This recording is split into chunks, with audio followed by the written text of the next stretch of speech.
लिखा, क्या गजब किया, क्या गजब लिखा, क्या गजब किया, सबके मन को लुभा दिया। क्या गजब लिखा, क्या गजब किया, सबके मन को लुभा दिया। वो तुलसी ने कागज के पन्ने को तुलसी पत्र बना दिया। ऐसी कमाल की लेखनी चली कि जिस कागज पे तुलसी की कलम पड़ गई, वो कागज भी तुलसी के पत्र से पवित्र हो गया। और जो ग्रंथ गोस्वामी तुलसीदास जी ने बनाया,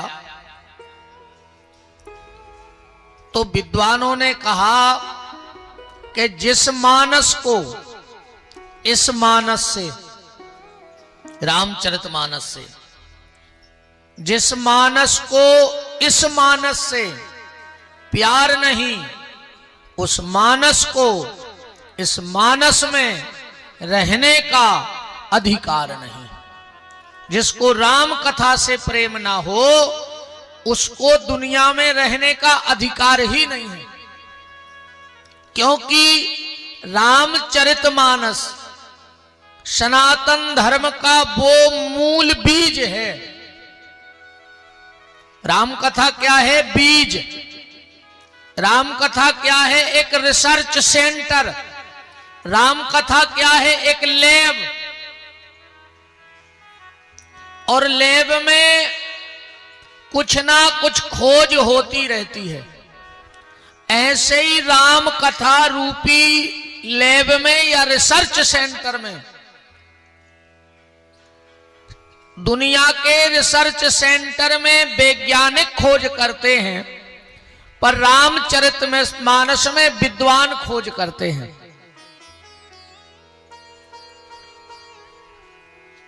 तो ये क्या है? रिसर्च सेंटर है।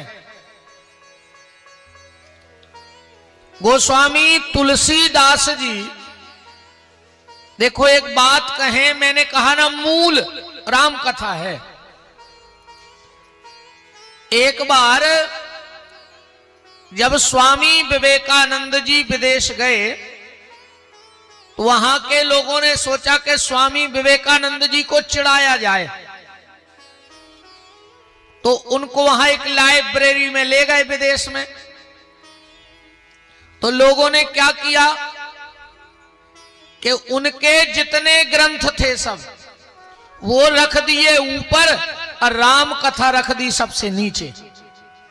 रामायण नीचे रख दी, बाइबल और जो भी सब था वो सब, अन्यत्र जितने पुराण थे सब ऊपर रख दिए।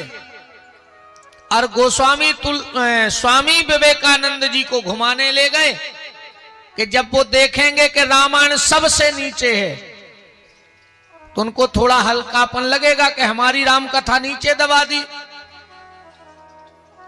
पर विद्वान तो विद्वान होता है। गोस्वामी जी जब वहां से निकले तो मंद मंद मुस्कुराने लगे।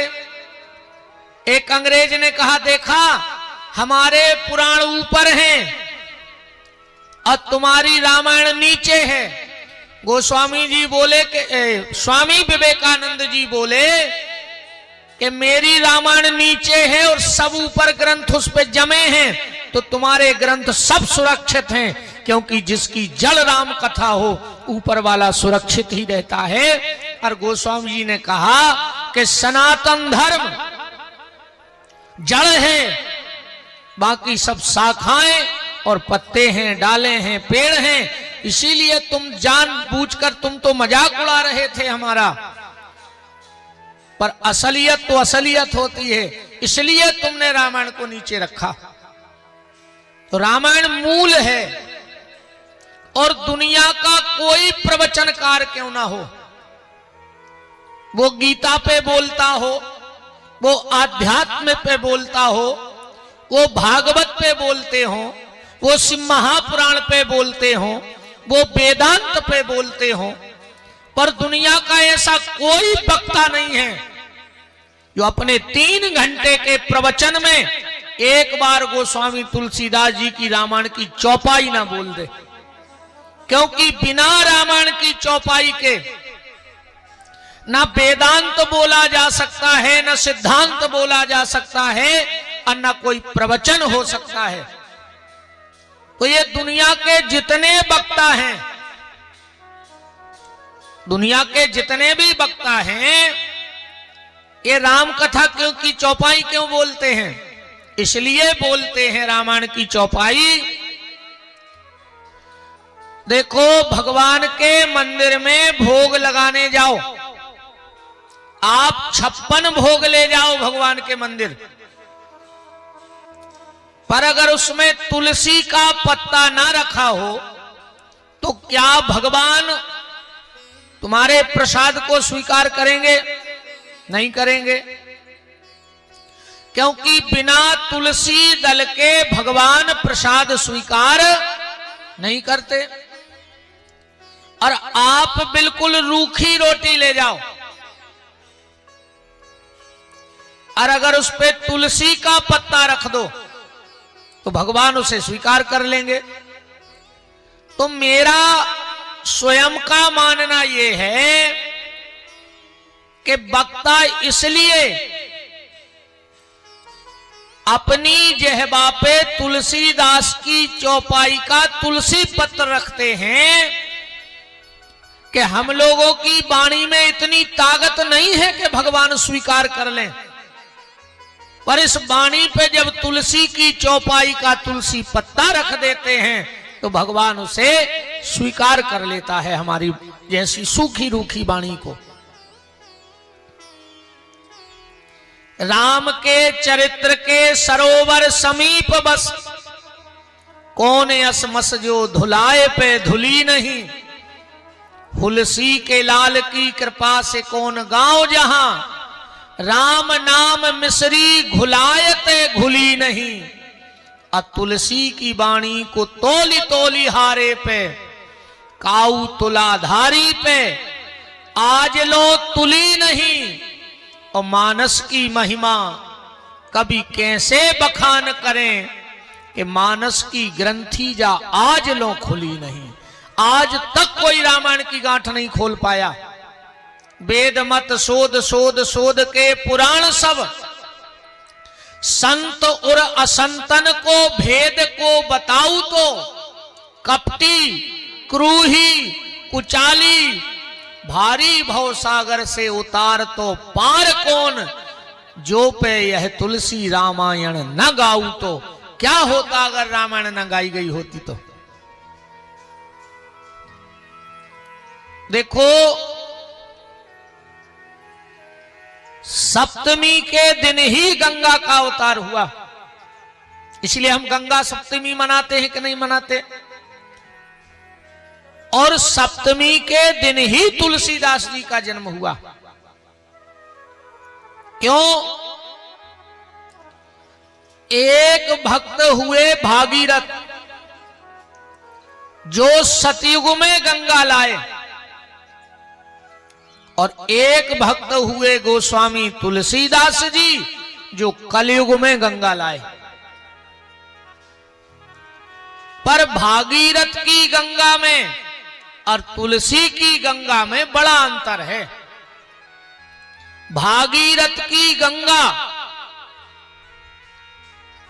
तन के पाप तो धो देती है, पर मन के पाप नहीं धो पाती। देखो, गंगा पाप खत्म कर सकती है, पर गंगा पाप करने की वृत्ति खत्म नहीं कर सकती।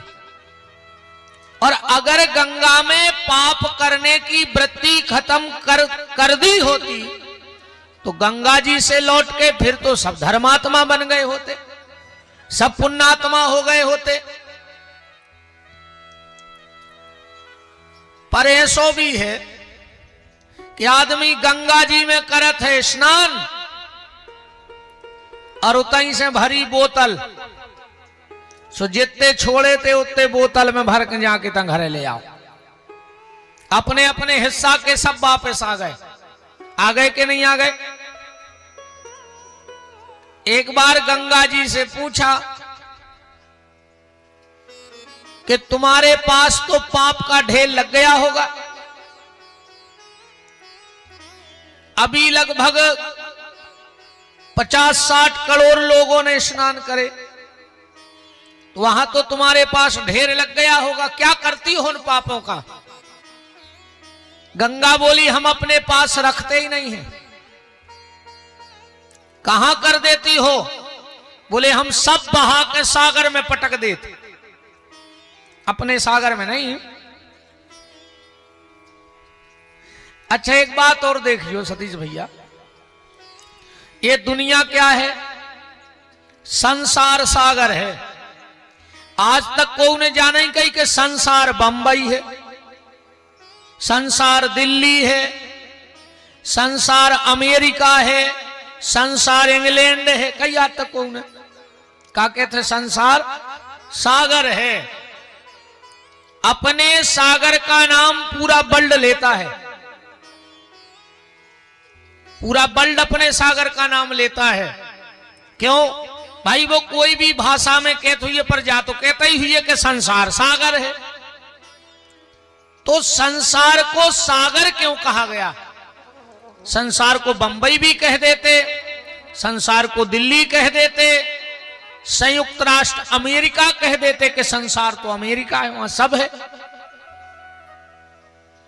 अपना सागर तो उतना बड़ा तो है नहीं। इसी प्रदेश में सागर से बड़े बड़े शहर हैं, भोपाल है, इंदौर है, जबलपुर है। तो कोई ये भी नहीं कहता कि संसार इंदौर है।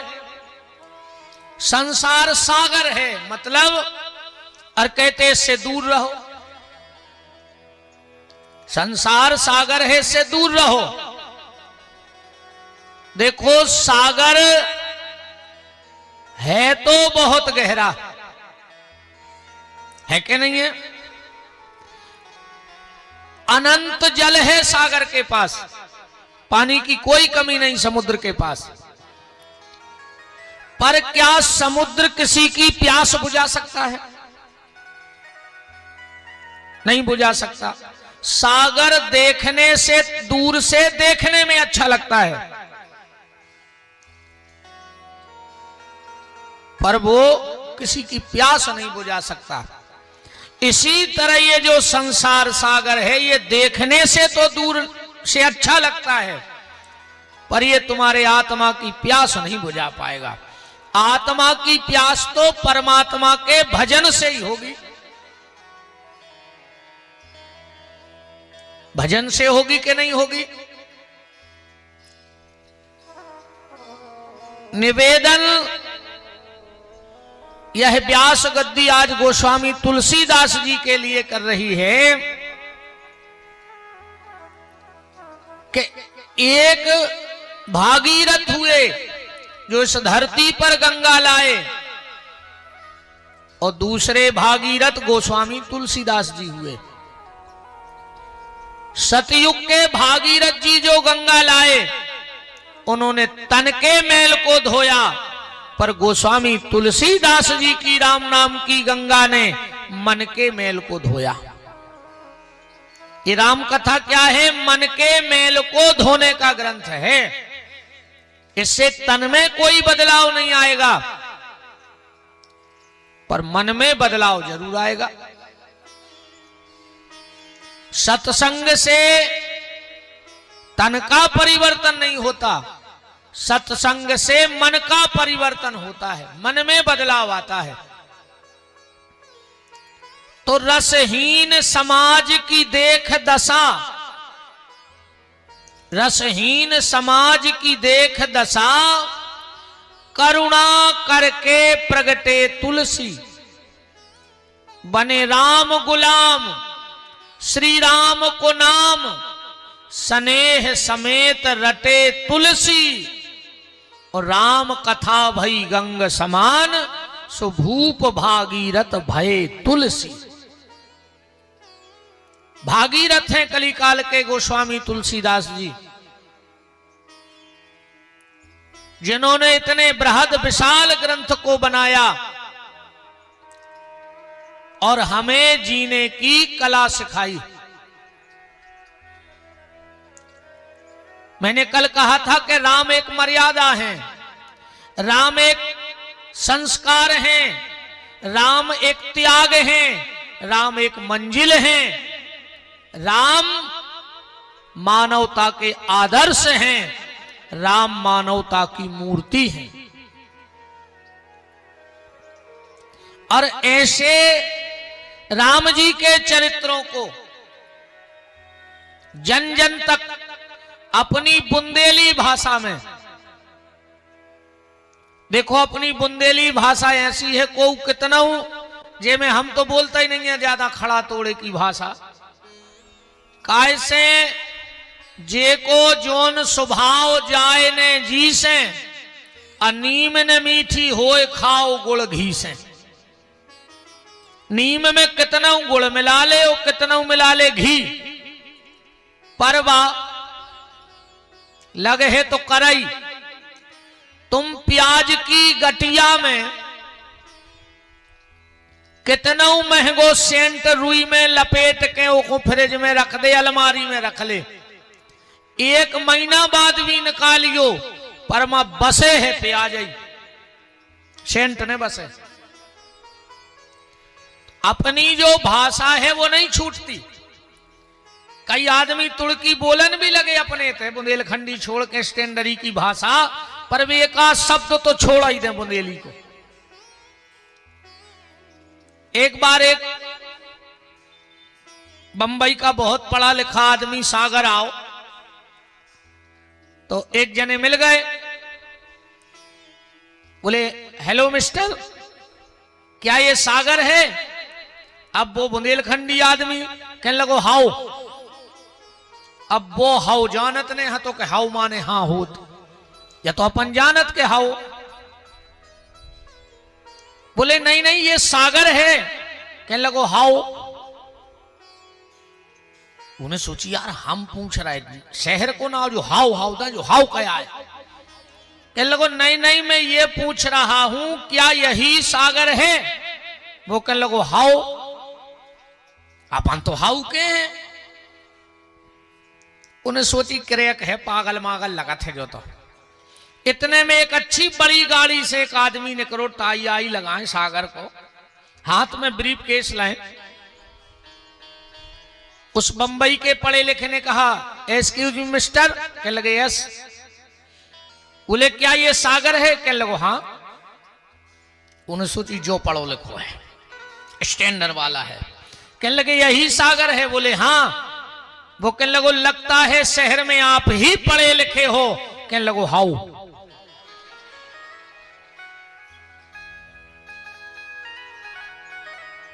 क्योंकि अपनी भाषा नहीं छूटती, कुछ भी कर लो आप। एक दो शब्द तो हमारे निकल ही जाएंगे, आप कुछ भी कर लो। बुंदेली इस बुंदेलखंड की धरा पर आज ही के दिन संवत 1554 कालिंद्री के तीर और श्रावण शुक्ला सप्तमी तुलसी धरे शरीर। एक बात और ध्यान से सुनना, गोस्वामी तुलसीदास जी का जिस तिथि में जन्म हुआ उसी तिथि में उनने शरीर त्यागा। जिस तिथि में उनका जन्म हुआ उसी तिथि में उन्होंने अपना शरीर त्यागा। बिल्कुल स्पष्ट आया है, संवत 1680 80 घाट के तीर, संवत 1680 और 80 घाट के तीर और श्रावण शुक्ला सप्तमी तुलसी तजे शरीर। श्रावण शुक्ल सप्तमी के दिन ही गोस्वामी जी ने 80 घाट कहां है? वाराणसी में।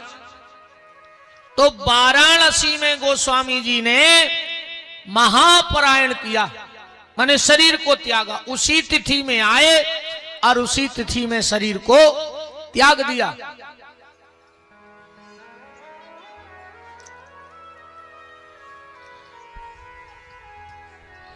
अब एक बात आती है यहां पर कि तुलसीदास की पुण्य जयंती, तुलसीदास की पुण्य जयंती जग प्रतिवर्ष मनाता।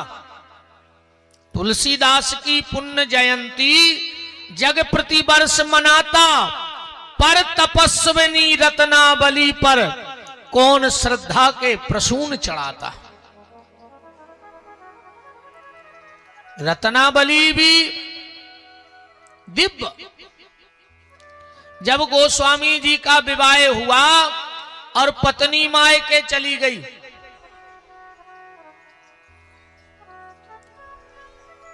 इतना प्रेम पत्नी से, इतना प्रेम पत्नी से कि भरी नदी में कूद गए। मुर्दा बहता हुआ आ रहा था, समझा कि मेरी पत्नी ने नाव डाल दी मुझे आने के लिए, और मुर्दे को पकड़ के पार हो गए। सोचा आधी रात में क्यों ससुराल वालों को जगाएं, तो पिछवाड़े से गए तो एक भुजंग सांप लटका था। सोचा मेरी पत्नी ने रस्सी डाल दी है, सांप पकड़ के चले गए। रत्नावली सो रही थी, तुलसीदास जी ने जगाया। रत्नावली ने पूछा आप इतनी रात में बरसात में कैसे आ गए? बोले तुम्ही ने तो नाव डाली थी। और बोले ऊपर के तल पे कैसे आ गए, खंड पे? बोले तुमने रस्सी डाली। और जब रत्नावली ने देखा कि रस्सी नहीं वो तो सांप है, रत्नावली ने कहा धन्य है हाड़ मास की देह पर तासो इतनी प्रीत। अगर इतनी प्रीति तुमने रघुनाथ जी से की होती तो तुम्हारा जीवन धन्य हो गया होता। तुलसीदास जी को तो पसीना छूट गया जब रस्सी की जगह सर्प देखा और कमरे से झांक कर देखा कि मुर्दा बहता हुआ जा रहा है, मुर्दा बहता हुआ जा रहा है। अरे राम राम राम। पत्नी बोली मैं जाग रही हूं। तुलसीदास जी बोले सो तो मैं रहा था, अभी तक जागा तो मैं आज हूं। और अपनी पत्नी को प्रणाम हाथ जोड़कर मन ही मन कहा कि तूने मुझे जीवन का सच्चा रास्ता दिखा दिया। तो किसी कवि ने बड़े सुंदर भाव लिखे रत्नावली के लिए कि तुलसीदास की पुण्य जयंती जग प्रतिवर्ष मनाता, पर तपस्विनी रत्नावली पर श्रद्धा के प्रसून कौन चढ़ाता। रत्नावली का त्याग भी कम नहीं था। रामायण के अमर प्रणेता को कोमल श्रद्धा सुमन चढ़ाओ, रामायण के अमर प्रणेता को श्रद्धा सुमन चढ़ाओ, पर रत्ना के अमर त्याग को लोगों भूल न जाओ। रत्ना का त्याग भी कम नहीं है। क्यों? पर वह नारी कितनी महान थी जिसने प्रणव संत बनाया। पर वह नारी कितनी महान थी जिसने प्रणव संत बनाया। यौवन की अनुपम बगिया में असमय ही पतझाड़ बुलाया। पर इससे एक बात और है। एक व्यक्ति कह रहे थे कि अगर रत्नावली ना होती तो तुलसीदास जी संत ने बनते। बोले क्यों? बोले पत्नी ने डांट दिया और तुलसीदास जी संत बन गए। तो क्या कोई पत्नी की डांट से संत बनता है? और अगर पत्नी की डांट से कोई संत बनता तो अपने सागर में तो चमीटा ही चमीटा चटक रहे होते। अब यहां जितने लोग बैठे हो एक आदमी हाथ उठा दो कि हमारी पत्नी हमें नहीं डांटती। उठा दो किसी में दम हो तो। किसी की ताकत नहीं है, क्योंकि पत्नी के सामने कोई बोल ही नहीं सकता। परिवार वाले पहले कागज पक्के करवा देते हैं कि तुम्हें चुप रहना है। इसीलिए शादी के कार्ड में बेटी के आगे लिखा जाता है सौभाग्य कांक्षणी, तो पूरा नहीं लिखा जाता, अकेला 100 लिख के बिंदी रख दी जाते। और लड़का के आगे लिखो जाते चिरंजीव, सो पूरो चिरंजीव नहीं लिखो रहे, ची लिख के बिंदी धर दे। मतलब घर के कहते हैं कि घरवाली आ रही रे, अब्बा 100 के है, तुम्हें ची भर नहीं करना। ऐसे चिरंजीव और ऐसी सौभाग्य कांक्षणी है ना, है ऐसा के नहीं। देखो दीपक माचिस से जलता है, दीपक कैसे जलता है? माचिस से, पर उसके लिए दिया का होना भी जरूरी है, और दिया में बाती होना भी जरूरी है, और उसमें घी तेल भी होना जरूरी है। अब अकेली माचिस हो और दिया हो, और ना उसमें बाती हो और ना उसमें तेल हो, तो क्या माचिस दिया जला देगी? नहीं जला पाएगी। तो ये बात सत्य है कि तुलसी के अंधेरे जीवन में पत्नी ने भगवत प्रेम का दिया जलाया, पर उसके लिए तुलसी की कई जन्मों की श्रद्धा का तेल था, और उसमें परमात्मा के प्रति विश्वास की बाती डली थी, तब कहीं जाके वो दिया जला। कोई घरवाली की डांट से संत नहीं बनता है, घरवाली की डांट से कोई संत नहीं बनता। फिर संत कैसे बनता है? कबीरदास जी कह रहे हैं कि भगत बीज पलटे नहीं, जो जुग जाए अनंत, ऊंच नीच जन में कहूं तोई संत को संत। जब अति हरि कृपा हो जाती है तब इस रास्ते पे कोई आगे बढ़ पाता है। जे जानो जेह देह जनाई, देखऊं तुम्हें तुम्हें हुई जाई। भगवान जिसको जनाना चाहे वही जान सकता है, भगवान को जानना इतना सरल थोड़ी है।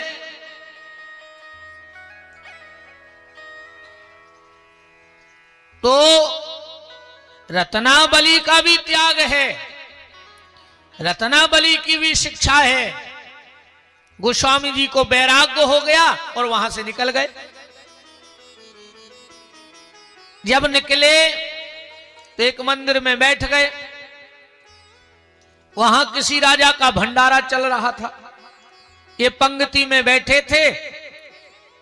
संयोग देखो तभी रत्नाबली पहुंच गई वहां, और गोस्वामी जी किसी से कह रहे थे कि थोड़ा सा राम रस दे दो, साग में कम है। रत्नाबली हंसने लगी। तुलसीदास जी ऊपर देखे, बोले अब क्यों हंस रही, अब तो हम भजन कर रहे हैं। बोले हमने तो सोचा था कि तुम साधु बन गए हो। तुलसीदास जी बोले फिर? बोले अभी तुम साधु नहीं बने, अभी भी तुम स्वादु बने हो, अभी भी तुम्हें नमक कम लग रहा है। साधु बन गए होते तो संसार का स्वाद न आता, फिर राम नाम में ही रस मिलने लगता। हमें कीर्तन भी मिले है। अच्छा देखो एक और बात है, 4 जगह कथा बैठ जाए एक संगे तो अपन 4 जगह की कथा संगे नहीं सुन सकते। भाई ऐसा हो सकता एक दिन इतने आ गए, एक दिन उते चले जाए, एक दिन उते चले जाए, पर पूरी कथा 4 ही जगह संगे नहीं सुन सकते। पर दुनिया में लाखों कथा बैठ जाएं, पर हनुमान जी पूरी कथा एक संगे सुनत, हर जगह उपस्थिति रहते हनुमान जी की। यत्र यत्र रघुनाथ कीर्तनम तत्र तत्र कृतमस्कांजलम। हनुमान जी हर जगह उपस्थित हैं, हर जगह।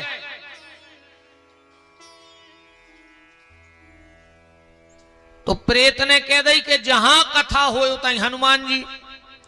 अब तुलसीदास जी बोले कि भाई ऊंचे भेष में तो वहां है नहीं अपने। अब हम कैसे पहचान के हनुमान जी आ गए? प्रेत बोलो जो सबसे पहले आवे और सबसे बाद में जावे, समझ लियो यही बब्बा यहाँ। तुलसीदास जी पहुंचे एक जगह, कथा हो रही थी। का देख रहे हैं कि न पंडित जी आए न संगीत वाले आए, कोई नहीं, पर बाहर एक बूढ़ो सो बब्बा, पूरे शरीर में फुंसा फूड़ी भई है और एक तरफ पड़े हैं। तुलसीदास जी ने तिरछी नजर मारी, बोले लगा जे यहां बब्बा। पर अब प्रेत ने जा कही थी कि सबसे आखिरी में जाते। अब बैठ गए तुलसीदास जी, कथा हो गई, पंडित जी चले गए, संगीत वाले चले गए, जजमान चले गए। अब हनुमान जी बैठे हो तुलसीदास जी। हनुमान जी बोले कि जाओ भैया घरे जाओ। अब कैसे उनको नियम है कि हमें आखिरी में जाने। तुलसीदास जी बोले आपने कर चलो, हम बाद में जे हैं। हनुमान जी बोले भैया रे हम रोगी आदमी, हम कहो तई परे रे में हमाओ का ठिकानो घर दूर है नहीं, कहो कल की कथा सुन के जाए। तुलसीदास जी बोले सो ऐसा ही हम यहाँ हैं, अपने भी कुछ नहीं है, अपन भी कहीं बैठे रहे। हनुमान जी बोले निकल जाओ कल आ जाना। तुलसीदास जी बोले नहीं नहीं आप जाओ। जब बहुत देर हो गई, तुलसीदास जी की आंखों में अश्रुपात होने लगा और चरणों में लिपट गए। बोले बजरंगबली दादा हम आपको पहचान गए हैं, आप हनुमान जी हो। अब फिर तो भैया जहां भक्त की हां भगवान वहां, नहीं अंतर में नहीं बाहर में, नहीं आस में है नहीं खास में है, न विरक्ति में है न विलास में है। यदि प्रेम है तो प्रभु पास में है। घृणा का प्रेम से जब अलंकरण होगा, घृणा का प्रेम से जब अलंकरण होगा, उस वक्त इस धरा पर स्वर्ग का अवतरण होगा। कहां ढूंढता है तू उसको? काबा में और काशी में। वो तो वहां मिलेगा जहां प्रेम का मिलन होगा। राम ही केवल प्रेम प्यारा, और जान ले जो जानन हारा। तुलसीदास जी तो चरणों से लिपट गए, बोले अब ने चले, अब तो हम जान गए कि तुम यहाँ आओ। अब हनुमान जी बोले जान गए तो बताओ फिर अब क्या चाहिए? तुलसीदास जी बोले अपन को तो ये कई अब रट लगी है कि अखियां हरि दर्शन की प्यासी। हमें तो राम जी से मिलने हैं, सीता माता लक्ष्मण भैया के दर्शन करने। हनुमान जी बोले अब हम करत हैं चर्चा। का हनुमान जी को काम ही जो है, राम दुआरे तुम रखवारे, ओ होत नया आज्ञा बिन पैसा। पैसारे लिखो है। अच्छा आज की हालत भी यही है कि होत न आज्ञा बिन पैसारे। कौन आज्ञा चाहने तुम्हें? तुम्हारा रुपया भर हुए,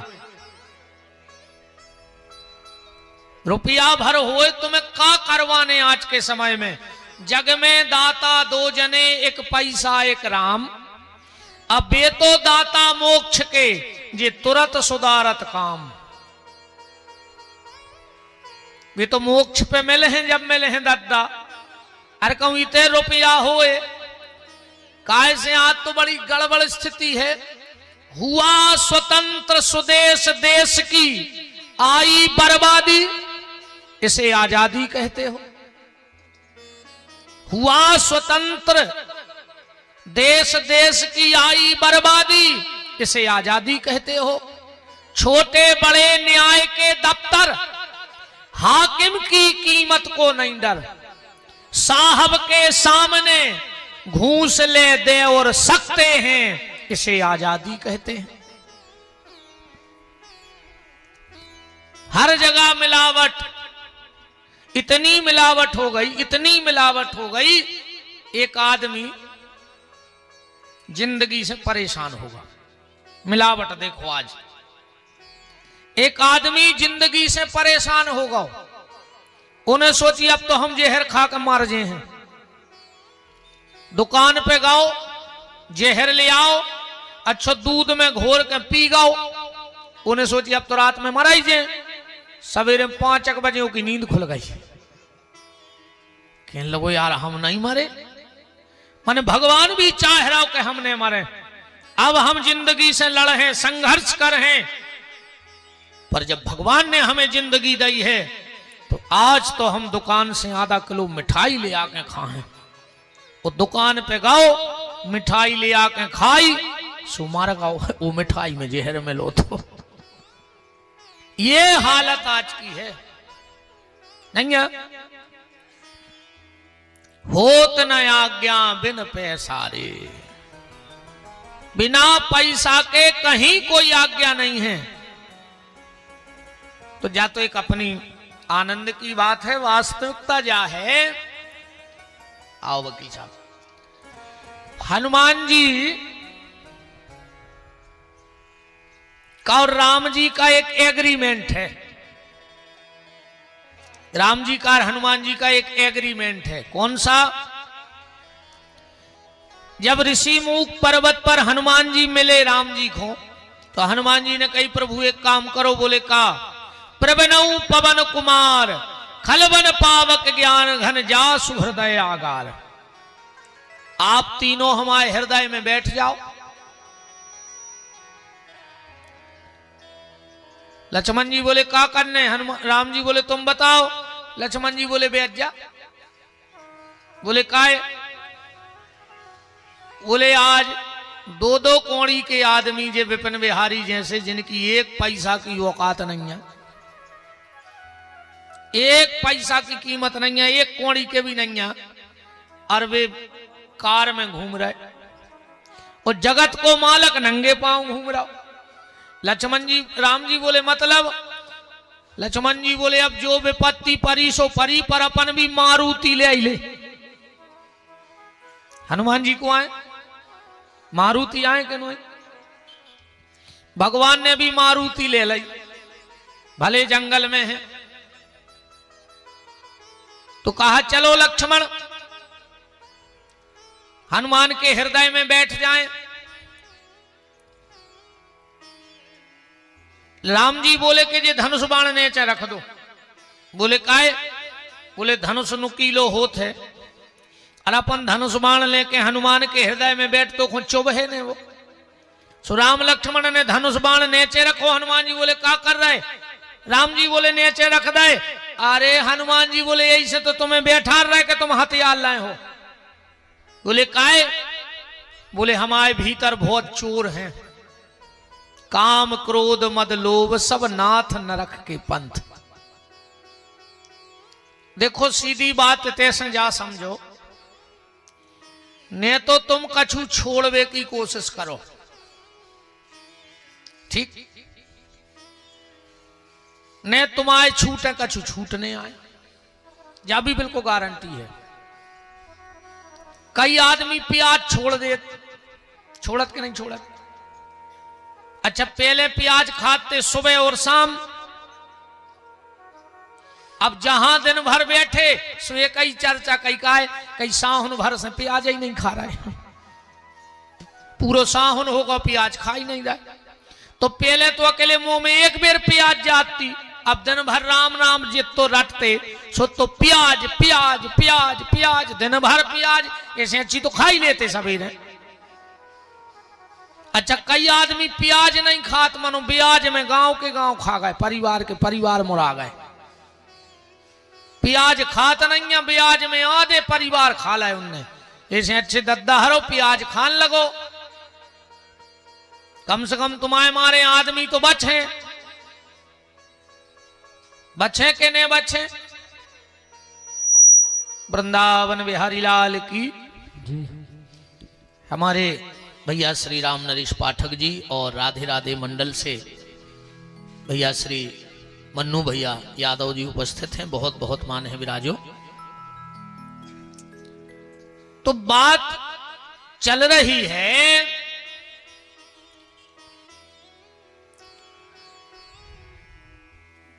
कि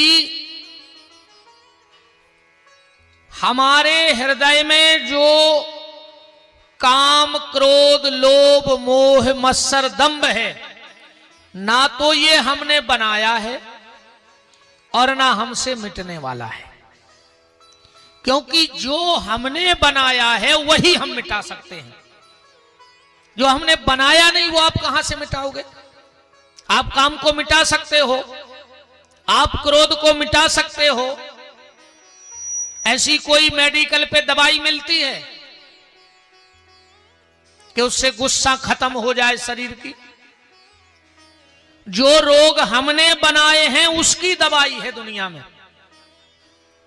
और दवा कौन खाता है ज्यादा? बोले जो दबा के खाता है। जो दबा के खाता है वही ज्यादा दवा खाता है। तो जो हम रोग हमने स्वयं बनाए हैं उनकी दवाई है, पर जो भवरोग भगवान के बनाए हैं उनकी दवाई हमारे पास नहीं है। तो फिर क्या करें? तुम उनको मिटाने की कोशिश मत करो, तुम तो भगवान का भजन करो। ये सब अपने आप छूट जाएंगे एक दिन। जैसे किसी को फुंसा फोड़ी हो जाए और जब वो मिटन लगत तो पे पपड़ी जम जात, और अगर तुमने जबरदस्ती कुरे दी तो वह फिर घाव ले जे। अगर जबरदस्ती कुरेद हो तो वो फिर घाव ले जे। तो बोले क्या करें? बोले उससे ध्यान हटा दो। जैसे ही जैसे भीतर से वो घाव पक जाएगा और वो पपड़ी एक दिन अपने आप छूट जाएगी, तुम्हें छोड़ने की जरूरत ही नहीं पड़ेगी। ऐसे ही तुम तो भीतर से भजन बढ़ाओ। ये काम, क्रोध, लोभ, मोह, मत्सर, दंभ, अहंकार, पाखंड, ईर्षा, ये अपने आप छोड़ के चले जाएंगे, तुम्हें छोड़ना ही नहीं पड़ेगा कुछ। और तुम्हारे छूटे को छूटना भी नहीं है। बात ऐसे समझ लो, एक वृद्ध माता पिता रहते थे, बहुत बड़ा मकान था और दोनों अकेले थे, पति पत्नी। एक दिन 5-6 लड़के आए और बोले कि बाबूजी मोहल्ले में कोई कमरा मिलेगा, हम लोग पढ़ने के लिए आए हैं। तो दादा ने सोची कि इतनी बड़ी बिल्डिंग और हम पति पत्नी हैं, अगर कोई रहने लगेगा तो हमें सहारा भी मिल जाएगा, पढ़ने वाले बच्चे हैं। ठीक है बेटा, कमरे तो बहुत खाली हैं, जितने चाहिए हो ले लो। किराया बोले एक कमरे का 5,000। लड़के बोले अगर सुविधा रही तो 6,000। तो 4-5 कमरे ले लिए, 8-10 लड़के थे। अब एक रात तो वो ठीक ठाक रहे और दूसरी सुबह उनकी पार्टी चालू हो गई। वो तो सब बदमाश लोग थे, चोर चक्के।